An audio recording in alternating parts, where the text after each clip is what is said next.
In this video we're going to talk a little bit about the Jimi Hendrix chord, the Jimi Hendrix chord. It actually started out as a jazz chord. It's a dominant 7th chord, so it's a major chord, but it has a minor 3rd on top, so it's sort of a clash there, it's dissonance. So it adds a lot of flavor to your rhythm playing. It's called an E7 sharp 9, and today we're going to take a look at a couple of different variations.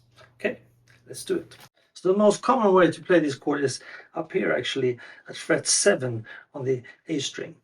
We have the note E here, the root of the chord. You can look at it as starting out with a regular E9 chord. Then you just raise the B string 1 fret.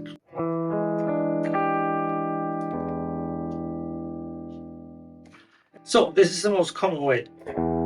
E in the bottom here, the chord on top. And I'm going to play an example now together with the backing track so you can hear what it sounds like.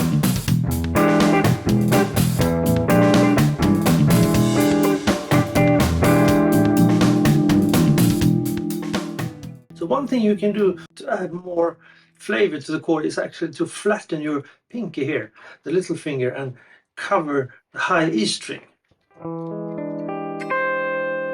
Then it becomes even more dissonant. It has a lot of tension to it, a lot of flavor, a lot of spice. So this is called a sharp 5, this interval. So now the chord has become an E7 sharp 5 sharp 9. So let's check out what that sounds like together with the backing track.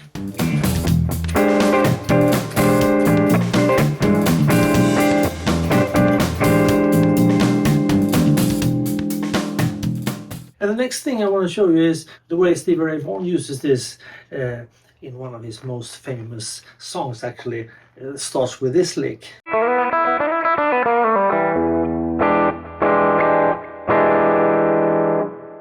And then he comes up here and plays this chord like this. 2nd finger on the 2nd fret on the D string.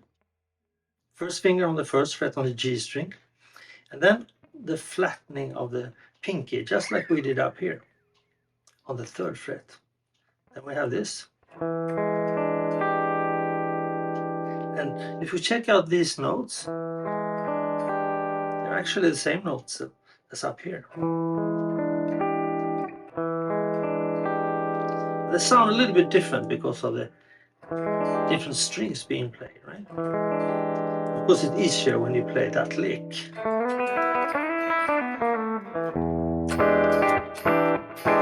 Like that, together with the backing track.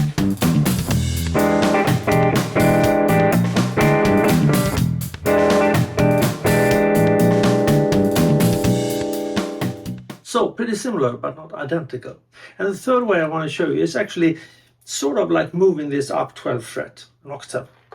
And this is something I use a lot if I play in the studio. If I'm going to record this, maybe I dub the guitar. I have this chord ringing and then I overdub it with this chord.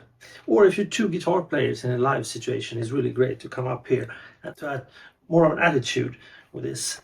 It sticks out, right? So maybe you want to choose another pickup. Go for the neck pickup here. Like that. Really dissonant, right? It's the same sound. Like that.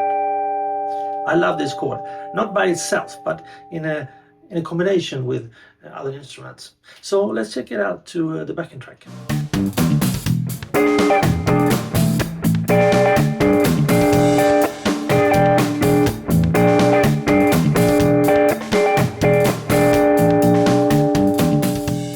Okay, so 3 ways to play an E7 sharp 9, and one of the variations is called E7 sharp 5 sharp 9.